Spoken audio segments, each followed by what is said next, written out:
Good morning, students. We had till now we were studying the statics portion. We have studied chapter 1 and 2 of this book in the month of July. Now we'll start chapter 3. But before starting chapter 3, we'll have a quick wrap up of chapter 1 and 2 so that you can understand the basic concept if you have not go through these chapters in the month of July. So we'll start with the concepts. What is economics? Economics is the branch of knowledge in which those activities of human beings are studied which they undertake to acquire scarce means to satisfy their unlimited wants. So there are specially two aspects that we need to look for. These are the scarce means and the unlimited resources. Now there are the two important things. What are these? These are wants and resources. What is the relation between wants and resources? Wants. Before talking about the relation between wants and resources, we should understand the difference between needs and wants. What are the needs and what are the wants? Needs are the requirement of people, requirement of person, which are essential for our life. Just like if we need food, cloth, shelter, these are the needs of a person. Needs.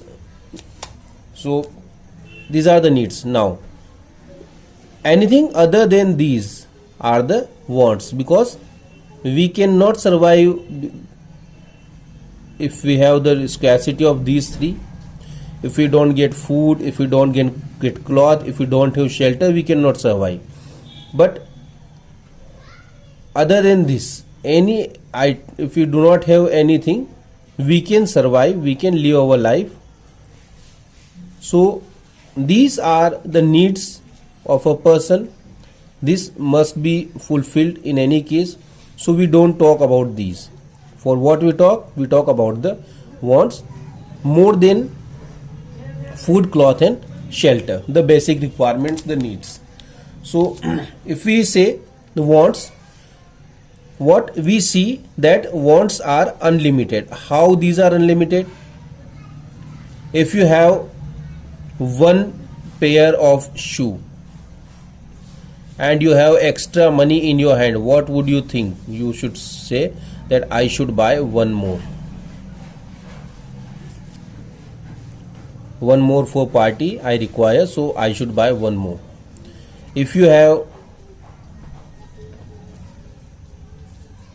one pen with you and if you have some extra money, what would you think? I think you should buy one more or two more or three more. How much I can buy? If you have 10 rupee, you go to market, you buy one pen. If you have 50 rupee, you will try to buy 5 pen. If you have 100 rupee, then you will think I should buy branded pens. So how much the resources increase, our wants always increase. When at the time when we were having 10 rupees, we were purchasing pen. When we have the 100 rupees, again we are purchasing pen. But now, right now we are when we have 100 rupees in our hand, we are expensing all the 100 rupees. We don't try to settle with less, because we are having this much money with us. So the wants always increases, and these increases in comparison to resources. So resources always become scarce, or we always feel the scarcity of resources.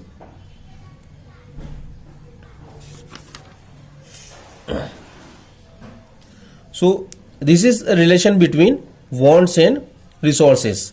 How much resources we get, we have more wants than the resources. So resources are always scarce and wants are always unlimited. If we have one bike, as we are having the amount for only for the bike purchase for bike, when we get some more amount, we have 4-5 lakh rupees in our hand, we try to buy a car. If we have some crores of rupees, then we try to purchase helicopter. So this is how the wants increases. And our resources, it means money. Here we mean resource by money. So the resources are always scarce, and why these are scarce? Because we have the wants unlimited in comparison to resources.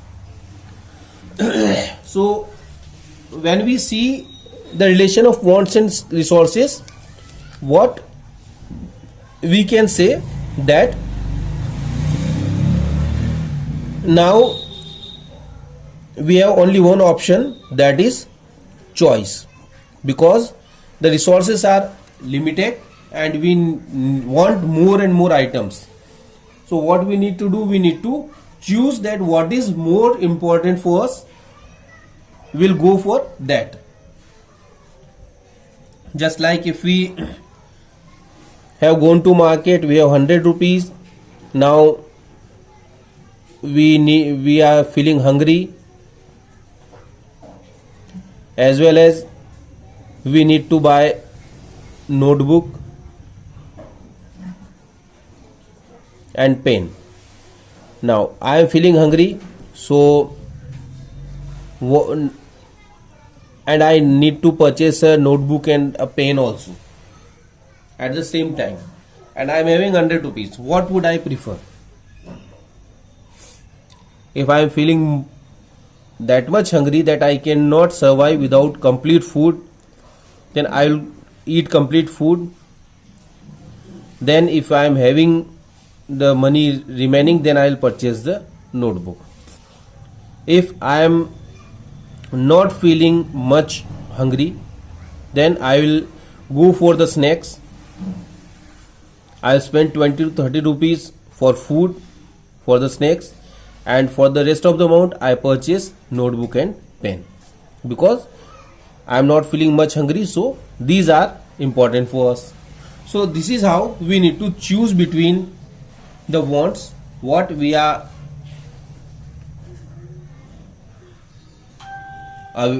having, and what we want. So choice is the most important part of the economics. So we can say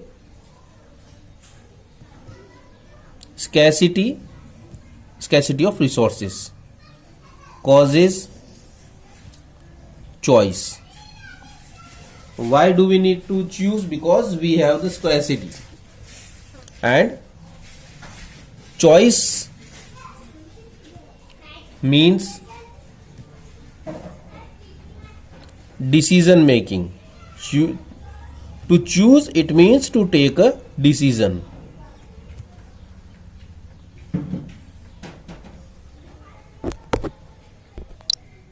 And this decision making is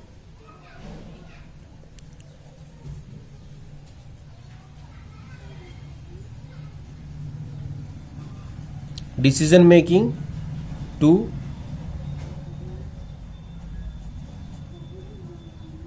optimum use of resources. The use of resources, the maximum use of resources we can do in a correct way. That is the aim of our decision making. So this is the basic part of microeconomics. There are two parts of economics. First one is microeconomics.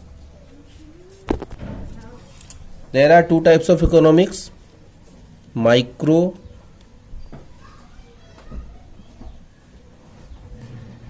economics and macro economics. What is microeconomics? It is the study of single unit. It is the study of the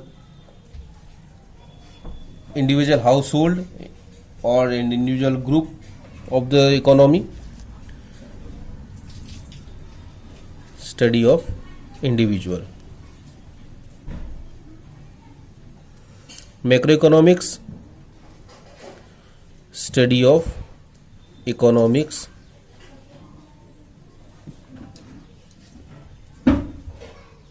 as a whole. Study of economics as a whole, complete study of complete economics. Then we have the positive economics and the normative economics.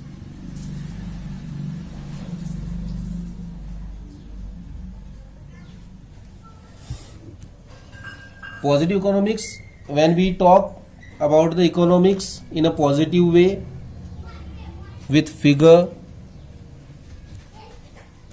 with data, then we say that we are talking about the positive economics.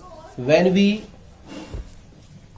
talk in the way of ought to be, it will be, it shall be, it should be, then it is called the study of normative economics. So this is the economics. What economics is the study of the economy. Economy, it means a system in which economic activities took place.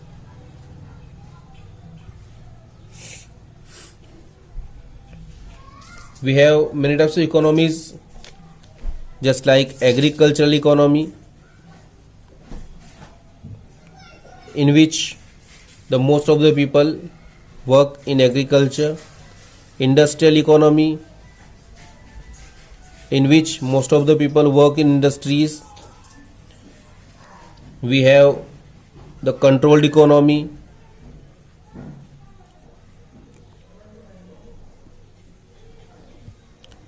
in which all the decisions are taken by the government. This is called the centrally planned economy as well. Then we have the market economy. In this type of economy, the decisions are taken by the market supply and forces. This is called the free economy as well. Then we have the mixed economy. In this type of economy, the decisions are taken by government and the market forces in combined. This is about the first chapter. For details of all these topics, you should go through the videos which were sent to you in the month of July. All these are explained in detail in those videos, so you should go through those videos and you should study all these in detail. Right now I want that we should in one or two videos we should go through all these chapters, and then we start the third chapter and study in details. When we talk about the economics, we face some problems in economics. It means what we were what we need to do is to decide, to decision making and the choice. This choice and this decision making creates a problem for us because we have the scarce resources and we need to decide.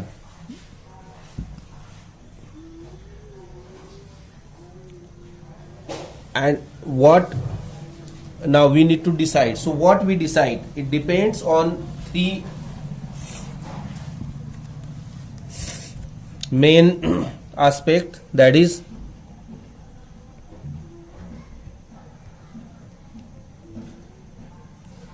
unlimited wants, limited means, and alternative use. We always have unlimited wants. It means how much our resources increases, our wants increased with the same pace. At the same time, we have the limited means. It means our resources becomes limited in comparison to wants. And the most important thing is alternative use, because we have everything which we have in the economy has one or other use, so we need to look for the alternative use as well. These are the main reason why we face economic problems. What are these problems? These are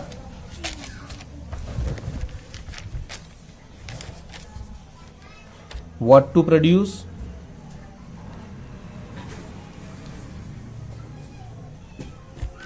how to produce, and for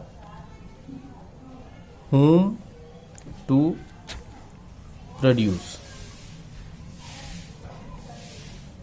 So we'll talk about these in short and the other aspect of this chapter, and then we'll move for the third chapter in next video. Thank you.